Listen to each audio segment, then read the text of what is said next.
Hello everyone, welcome to this channel word trade with PRM. मेरा नाम है प्रियंका। आज की वीडियो में हम डिस्कस करेंगे कुछ नए इंग्लिश के वर्ड्स और समझेंगे उसको, बिकॉज वर्ड्स को याद करना, वोकैब को याद करना का सबसे अच्छा और आसान तरीका होता है उसे समझना, उसके कॉन्टेक्स्ट को समझना, सेंटेंस में बनाना, और तब वो आपको जाकर याद होता है। चलिए स्टार्ट करते हैं। हमारा पहला वर्ड है एनमेस्ड। एनमेस्ड, ENMESHED। एनमेस्ड एक एडजेक्टिव है। इसका पार्ट्स ऑफ स्पीच जो होता है वो एडजेक्टिव होता है, विशेषण। इसका अर्थ होता है उलझा हुआ या फंसा हुआ। मतलब समझे, टू बी डीपली इन्वॉल्व्ड और entangled in something, specially something difficult और प्रॉब्लमेटिक। किसी चीज में गहराई से शामिल या उलझा हुआ होना, विशेषकर किसी कठिन या समस्याग्रस्त चीज में। जब आप किसी प्रॉब्लम में उलझ जाते हैं, फंस जाते हैं, तो वहां पर हम एनमेस्ड वर्ड का प्रयोग करते हैं, यूज करते हैं। अगर हम बात करें एनमेस्ड के सिनोनिम का, तो आप इंटैंगल्ड बोल सकते हैं, आप इन्वॉल्व बोल सकते हैं, या ट्रैप्ड बोल सकते हैं। ठीक है, तो किसी चीज में गहराई से शामिल या उलझा हुआ होना, विशेषकर किसी कठिन समस्या वाली चीज में। और इसको हम सेंटेंस में कैसे करेंगे? जैसे मान लीजिए अगर हमें बोलना हो कि देश एक राजनीतिक संकट में उलझा हुआ है, फंसा हुआ है, तो कैसे बोलेंगे? The country is enmeshed in a political crisis. The country is enmeshed in a political crisis. Next है हमारा dial down. Dial down. Dial down एक phrasal verb है, phrasal verb जिसका अर्थ होता है dial down करना, कम करना, घटाना। किस चीज को घटाना? To reduce the strength, intensity और force of something। जब किसी चीज की ताकत को, तीव्रता को, या उसकी फोर्स को, उसके बल को, उसके स्ट्रेंथ को जब आप कम करते हो, तो उसको आप बोल दोगे डाई डाउन। जैसे इसका सिनोनिम हो जाएगा रिड्यूस करना, टोन डाउन करना, किसी चीज को लो करना। फाइन, एग्जाम्पल देखते हैं। अगर हमें बोलना हो कि प्लीज तुम अपने टीवी का आवाज कम कर दो, तो कैसे बोलेंगे? Please dial down the volume of the TV. Please dial down the volume of the TV, मतलब इसकी उसकी आवाज को तुम कम करो। ठीक है, या अपने गुस्से को कम करना अगर हमें बोलना हो, तो क्या बोलेंगे? You need to dial down your anger. Next one is codify. Codify, CODIFY। Codify parts of speech इसका होगा वर्ब। वर्ब मतलब क्रिया। इसका अर्थ होता है संहिताबद्ध करना। संहिताबद्ध मतलब, ये थोड़ा सा हार्ड हिंदी हो गया। संहिताबद्ध करना का अर्थ होता है ऑर्गेनाइज करना। क्या ऑर्गेनाइज करना? To arrange laws, rules, principle into a system और कोड। ठीक है, जब किसी चीज को व्यवस्थित रूप से लिखते हैं और नियमों में उसको बदलते हैं, तो वहां पर हम कहते हैं कोडिफाई कर दिया, संहिताबद्ध कर दिया, संहिताबद्ध करना। और इसका सिनोनिम क्या हो सकता है? जैसे सिस्टमाइज कर देना। ठीक है, किसी चीज को ऑर्गेनाइज कर देना, अरेंज कर देना, या आप कहते हो कंपाइल कर देना। तो ये सारे इसके सिनोनिम हो गए। एग्जाम्पल देखते हैं। अगर हमें बोलना हो जैसे कि मानव अधिकारों को अंतर्राष्ट्रीय कानून में संहिताबद्ध किया गया, तो क्या बोलेंगे? Human rights have been codified in international law. Fine, human rights have been codified in international law. Our next one is call into question. Call into question. Call into question जो होता है, ये भी phrasal verb होता है, और इसका अर्थ होता है प्रश्न उठाना, क्वेश्चन पूछना। प्रश्न, किसी चीज पे अगर कोई टॉपिक है, उस पर बात हो रही है, तो उस पर जब आप क्वेश्चन राइज करते हो, क्वेश्चन उठाते हो, प्रश्न उठाते हो, तो वहां पर हम बोल देंगे call into question. To express doubt about something और to challenge the truth, validity और रिलायबिलिटी ऑफ समथिंग। किसी चीज पर संदेह करना, किस चीज पर? उसकी सच्चाई पर, उसकी विश्वसनीयता पर प्रश्न उठाना। ठीक है, जब आप क्वेश्चन अराइज करते हो, तो वहां पर हम call into question phrasal verb का यूज करते हैं। इससे मिलता जुलता शब्द आप इंग्लिश में अगर वर्ड में बोलो तो डाउट बोल सकते हो, या आपने इस चीज को चैलेंज किया है, या आप कह सकते हो कि आपने क्वेश्चन रेज किया है, तो यहाँ पर हम कॉल इनटू क्वेश्चन यूज करेंगे। जैसे एक अगर हमें बोलना हो कि उसने अपने टीम के लिए, जो उसने लीडरशिप अच्छा नहीं किया, ठीक है, उसका खराब प्रदर्शन जो था, उसकी टीम का नेतृत्व करने की क्षमता पर सवाल उठाता है, प्रश्न उठाता है, तो उसको कैसे बोलेंगे हम ऐसे बोल सकते हैं, his poor performance calls into question his ability to lead the team. His poor performance calls into question his ability to lead the team. हमारा नेक्स्ट वर्ड है concomitant। concomitant, CONCOMITANT। concomitant एक एडजेक्टिव है, parts of speech इसका adjective है, जिसका अर्थ होता है साथ साथ होने वाला। कोई भी चीज अगर साथ साथ होता है एक साथ, तो उसे हम बोलते हैं साथ साथ होने वाला या सहगामी। Naturally accompanying, existing together or happening at the same time। स्वाभाविक रूप से साथ होना, एक साथ विद्यमान होना या एक ही समय पर घटित होने को हम क्या बोलेंगे? concomitant। Fine, concomitant।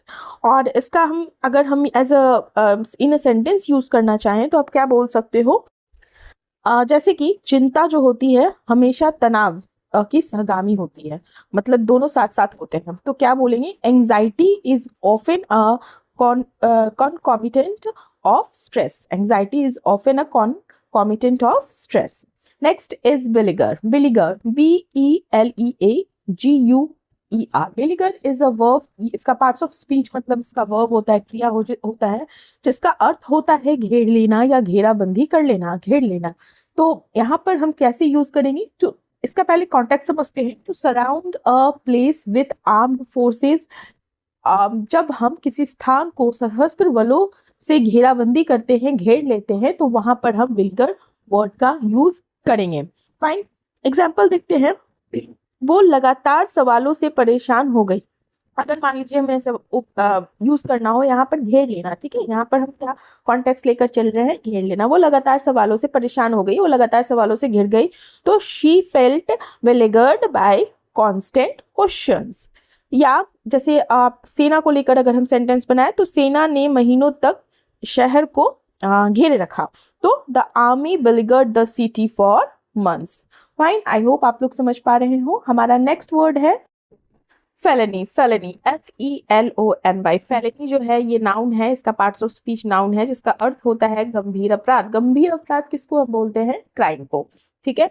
तो a felony is a serious crime, usually more severe than a misdemeanor and is punishable by imprisonment for more than 1 year और by death in some legal system. यह सामान्य अपराध मिसडेमिनर बोलते हैं उसको इंग्लिश में, से बड़ा और कठोर दंड वाला अपराध होता है। ऐसे अपराधों पर लंबे समय की कैद या कभी कभी मृत्यु दंड तक दिया जा सकता है। सपोज एक इंसान आता है और चोरी करता है, ठीक है, और वहीं पर दूसरा इंसिडेंट होता है, एक इंसान आता है डकैती करता है और मर्डर भी साथ साथ कर देता है, तो वहां पर हम फेलेनी वर्ड का यूज करें। मतलब क्या ये वो ज्यादा गंभीर अपराध हुआ, यहाँ पे मर्डर हो गया है, तो मर्डर जैसे क्राइम को फेलेनी कर सकते हैं।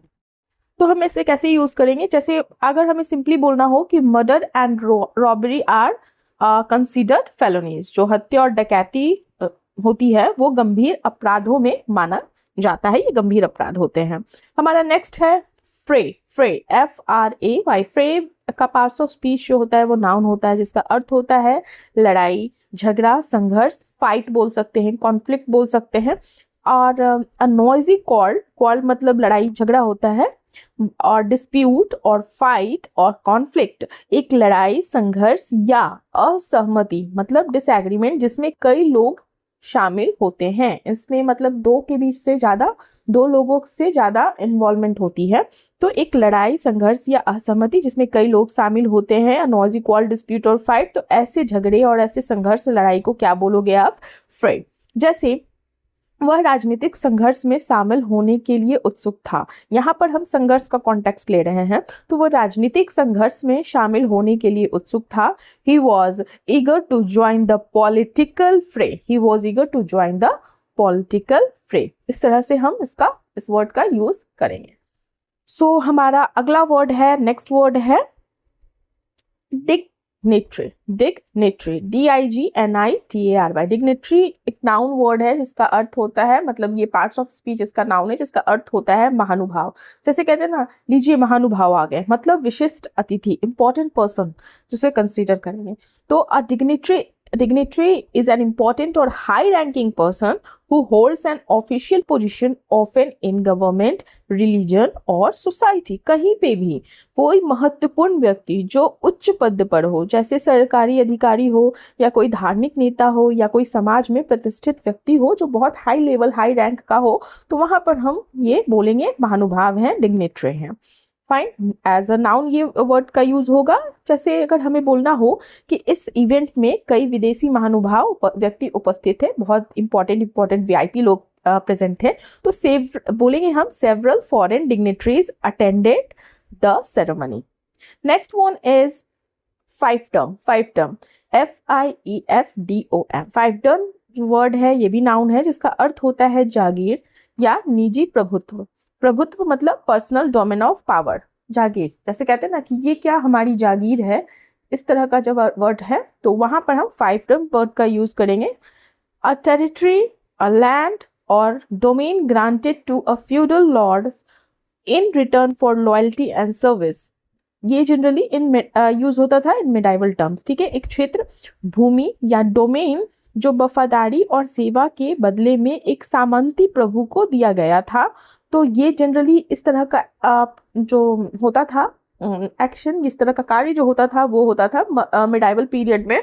तो जब एक क्षेत्र, भूमि या डोमेन जो वफादारी और सेवा के बदले में दे दिया जाता था तो उसे हम बोलते थे फाइव टर्म, जागीर, निजी प्रभुत्व। जैसे एग्जाम्पल समझते हैं, एक सिंपली हम अगर बोलना चाहें तो कि अगर हम कहते हैं कि यह जो ऑफिस है उस सीईओ का निजी जागीर बन गया है, तो इसे इंग्लिश में हम कैसे बोलेंगे? The company became the CEO's personal five term.